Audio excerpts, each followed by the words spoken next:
যে জল্লাদ শাহজাহান ফাঁসি দিল, বহু মানুষকে ফাঁসি দিছে, সে জল্লাদ শাহজাহান আজকে মারা গেছে। এখন কি হয়েছে? আজকে মারা গেছে। আপনারা বলেন তো মৃত্যু দেওয়ার মালিককে? সাপ এসে আপনার সঙ্গে ঘুমো পারবে, তাও কামড় দিবে না আল্লাহ যদি হুকুম না করে। মানে আমি একটা কথা বলতে চাই যে উনি বেঁচে থাকতে যা করছে না করছে সেটা ওর বিষয়, কিন্তু মারা যাওয়ার পর মানে শাস্তি দেওয়ার বিষয়টা হচ্ছে আল্লাহ। এটা আমাদের বলার কোনো উচিত নাই, আমরা বলতে পারি না তাকে কিছু। হ্যাঁ, পিস দিয়ে লাথিটা মারলো তখন আমি দেখছি। জল্লাদের শাশুড়ি, এটাই এখন বড় পরিচয় আপনার। আপনি তো সত্যি জল্লাদের শাশুড়ি? হ্যাঁ, আমি সত্যি জল্লাদের শাশুড়ি, মিথ্যা বলবো কেন? ডিভোর্স কি হয়েছে সাথী এবং জল্লাদের? না, ডিভোর্স হয়নি। ডিভোর্স কেন দিচ্ছেন না? ডিভোর্স দেয় নাই, ওর থেকে ওই যে অলিখিত একটা স্ট্যাম্পে সই নিছে, এখন ওরা ডিভোর্স দেয় নাই, এমনি তাই মিথ্যা কথা বলে। সমাজে বহুল আলোচিত সমালোচিত একজন ব্যক্তি ছিলেন জল্লাদ শাহজাহান। এই বিষয়টি আপনারা সকলে জানেন যে জল্লাদ শাহজাহান দীর্ঘদিন যাবৎ কারাগারে থাকার পর, সেখানে জল্লাদের কাজ করার পর, সে মুক্তি পাওয়ার পর তাকে নিয়ে আরও কিছু বিষয় ঘটেছে, যেখানে পরপর দুটি বিয়ে করেছেন। এমনকি পরিশেষে সে ছোট মেয়েদেরকে নিয়ে, তার বয়স থেকে অনেক ছোট মেয়েদেরকে নিয়ে সে বিভিন্ন বিনোদনের ভিডিও পর্যন্ত করতেন। এই কাজে শেষ পর্যায়ে লিপ্ত ছিলেন সেই জল্লাদ শাহজাহান। হঠাৎ করে কেন মারা গিয়েছেন এই বিষয়ে চাঞ্চল্যকর কিছু তথ্য আপনাদেরকে জানিয়েছিলাম পূর্বের ভিডিওতে। ভিডিওতে আপনাদেরকে দেখাবো জল্লাদ শাহজাহান যেভাবে মারা গেলেন, তাকে নিয়ে আরও কিছু গুরুত্বপূর্ণ তথ্য দিয়েছেন তার এই শাশুড়ি, অর্থাৎ জল্লাদ শাহজাহানের শাশুড়ি, যে মেয়েটিকে, অল্প বয়সের মেয়েটিকে বিয়ে করেছিলেন জল্লাদ শাহজাহান। সে শাশুড়ির মুখ থেকে বিস্তারিত তথ্য দেখে আসবেন। প্রিয় দর্শক, এই জন্য ভিডিওটি খুবই গুরুত্বপূর্ণ, এক সেকেন্ডেও না টেনে ধৈর্য সহকারে শেষ পর্যন্ত দেখবেন। চ্যানেলে নতুন দর্শক হলে অবশ্যই চ্যানেলটিকে সাবস্ক্রাইব করে পাশে থাকা বেল বাটনটি অন করে দিবেন। প্রিয় দর্শক, কথা না বাড়িয়ে ভিডিওতে একটি লাইক দিয়ে দেখতে থাকুন সম্পূর্ণ ভিডিওটি। ভাই, জল্লাদ শাহজাহান কি বলে মারা গেছে ভাই শুনলাম? জি, মারা গেছে।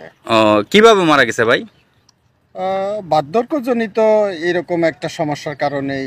মানে বুঝলাম না, সে তো বিভিন্ন মেয়ে লোক নিয়ে ইদানিং ভিডিও বানানি ধরছে, কন্টেন্ট বানানি ধরছে, এটা কি জানেন নাকি? হ্যাঁ জানি, কিন্তু আসলে বার্ধক্য কেউ থেকে আসে? মানে বার্ধক্যটা হইলো যে মানুষের যে মনের একটা যৌবনের যখনকে ঘাটতি পড়ে, তার যদি শরীর স্বাস্থ্য ভালোও থাকে তারপরেও সে বার্ধক্য আসে তার শরীরে। মানে বুঝলাম না কথাটা ভাই, একটু বুঝাই যদি বলতেন আমাকে। বুঝতে পারেননি? না না না, শুনে, একজন মানুষ তার একটা প্রাপ্ত বয়স আছে, আচ্ছা 22 থেকে 40 পর্যন্ত তার হইতাছে প্রাপ্ত যৌবনকাল। এইটার অতিরিক্ত যখন সময়টা পার হয়ে যায় তখন আর তার ভিতরে যৌবন বলতে কোনো কিছু। মানে আপনি বলতে চাচ্ছেন যে যে মেয়েটা 18 বয়সী মেয়ে জল্লাদ শাহজাহান বিয়ে করছিল, কত সেকেন্ড কত কিভাবে ছিল সেই কথাটা বলতে চাইছিলেন? জি জি জি। হ্যাঁ, সে 18 বয়সী মেয়ে তার কাছে নাই। হ্যাঁ, এখন সেই মেয়েকে বাদ দিয়ে সে কিন্তু বিভিন্ন কন্টেন্ট বানানি ধরছিল, তাই না? আর এই যে এই মেয়েটা দেখতে পারতেছেন, এই যে আপু, আপনার কথা শুনছিলাম, আপনি তো জল্লাদ শাহজাহান কি নাকি বলে মেসেঞ্জার আপনাকে বলে ডিস্টার্ব করতে, আপনি এর আগে ভিডিওতে বলছিলেন। হ্যাঁ, সে আমাকে হোয়াটসঅ্যাপে, তারপর ইমো, মেসেঞ্জার এগুলাতে ডিস্টার্ব করতো। পরে আর কি সে আমাকে প্রপোজও করছিল, তো আমি এটা অ্যাকসেপ্ট করছিলাম। তারপরে আমাদের কথা হয়, দেখা হয়, তারপরে সে আমাকে মানে সে খারাপ প্রশ্ন করতো আপনাকে। এখন কিন্তু জল্লাদ শাহজাহান এই দুনিয়াতে নেই। হ্যাঁ, তার জন্য কি কোনো তুমি তোমার মুখ দিয়ে বা কোনো দোয়া আশীর্বাদ বা কোনো কিছু জানাবা কিনা? জি, সে তাকে জান্নাত বাস করুক, আল্লাহর কাছে এটা দোয়া করি।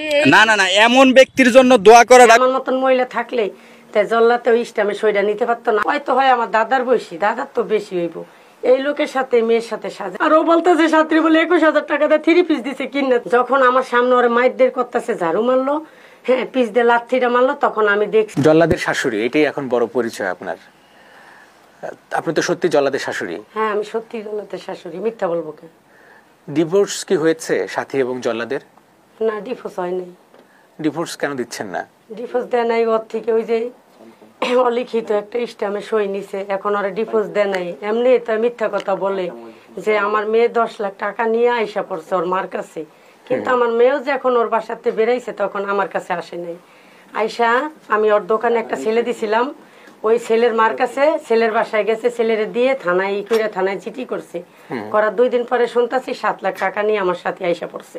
ওই এলাকায় ঘুরে আর কয় তখন আমি 2 দিন পরে পুলিশ লিয়ে গেছি, পুলিশের হাত পাও ধরে কান্না করে। হ্যাঁ, কান্না করার পরে ওইটা আমি কিছুই কই নাই। হ্যাঁ, আর কয়দিন পরে শুনি আবার আরেকটা অভিযোগ দিল, 7 লাখ টাকা গেল, 10 লাখ টাকার অভিযোগ দিল, সাথী নাকি 10 লাখ টাকা বলে লিয়ে পড়ছে ওর মার কাছে। তখন আবার গেলাম পুলিশ লিয়ে যায়, দিয়ে রুম সাজিয়ে গেছে, এলাকায় নাই। ঠিক আছে, 10 লাখ এত টাকা, যে 10 লাখ টাকা লয়ে ভয় আমার এত হরানি করতেছে। আমি একবেলা খাইলে 3 বেলা না খাইয়া থাকি। আমি খালতো ভাইগো বাড়ি কালীগঞ্জ, মামাতো ভাইগো বাড়ি কালীগঞ্জ হতে আমি হ্যাঁ যতটুক পারি অগত্যা আমি ডাইল চাউল আনি, হাট বাজার আনি না, আমি মেয়ে নিয়ে একবেলা খাইলে 3 বেলাই না খাইয়া থাকি। ওই আমার এমন মিথ্যা অভিযোগ দিয়া ওই আমার এরকম ফাঁসানের লেগা, হ্যাঁ এরকম যে করলো, এরকম একটা মানুষ আমি তো এটা। আর আমার মেয়ে যখন বিয়ে করব তখন ও আমার এটা বলে নাই তো, আমার জুরাইনতে আনছি কি কইয়া, আপনার মেয়ে বিদেশ পাঠামো, আমার কাছে ভালো লোক আছে, আইসা যায় আপনার অনেক জার্নিং হয়ে যাবো, আপনি টাকা বাঁচবো, আপনি কেন হলে পড়ে থাকবেন। আমি রুমটা ছাইরে ওর কথা মতো আমি গেলাম, ওইখানে খালাতো বোন চাকে বিদেশ পাঠাইবো আমারে, ওইখানে রুম নিয়ে দিল। বাড়িওয়ালা জান না আমি ওর আংটি, ছোট আংটি এই পরিচয় দিল। রুম ভাড়া আমি এই কলম দিছি, বাড়িওয়ালারে দিতে চাইলেও বলতো আপনি দিবেন কি, আমি আপনার রুম নিয়ে দিছি, আপনি ভাড়া দিয়ে না, আপনি আমার হাতে টাকা দেন। আচ্ছা ওই কিসা যাক, টাকা ওর হাতে দিছো, ও কারে দিছো এটা আমার দেখে লাভ নেই, আমার ভাড়া আমি দিছি, আমার খানা আমি খাইছি।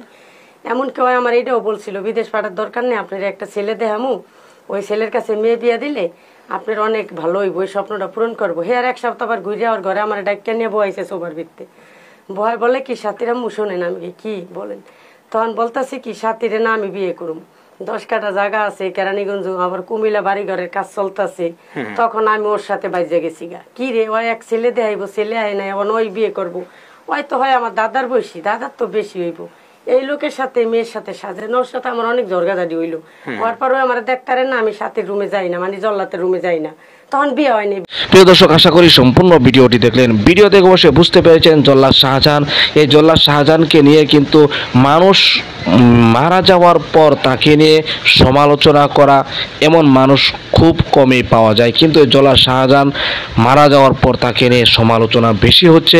বিশেষ করে উলামায়ে কেরামদেরকে নিয়ে শুরু করে সাধারণ মানুষ সকলেই কিন্তু এই জল্লাদ শাহজাহানের বিপক্ষে কথা বলছে। বিশেষ করে উলামায়ে কেরাম, সাধারণ মানুষ, এমনকি তার সেই শ্বশুর শাশুড়ি, যেই শাশুড়ি পূর্বে কথা বলেছিলেন সেই জল্লাদ শাহজাহানকে নিয়ে, সবাই কিন্তু তার বিরোধিতাই করছেন। অবশ্যই আপনারা পূর্বে ভিডিওতে দেখেছেন, কিন্তু আমি যেটা মনে করি একজন মানুষ মারা যাওয়ার পর দুনিয়াতে থাকাকালীন মানুষ হিসেবে অনেক ভুল ত্রুটি মানুষ করে থাকে, ইচ্ছায় অনিচ্ছায়। সে সমস্ত ভুল থেকে আমরা তাকে তার পক্ষ হয়ে মাপ চাইব। এমনকি জল্লাদ শাহজাহান সম্পর্কে কোনো কুধারণা, এমনকি খারাপ ধারণা আমাদের না করাই উচিত, যেহেতু লোকটি দুনিয়া থেকে চলে গিয়েছেন। প্রিয় দর্শক, সে বিষয়ে আপনার কি মতামত, অবশ্যই আপনার মূল্যবান মতামতগুলো কমেন্ট বক্সে জানিয়ে দেবেন, এমনকি ভিডিওটি শেয়ার করে সকলের মাঝে ছড়িয়ে দিবেন। প্রিয় দর্শক, আজকের মতো এখানে শেষ করছি। ভালো থাকুন, সুস্থ থাকুন, আবারও দেখা হচ্ছে পরবর্তী ভিডিওতে।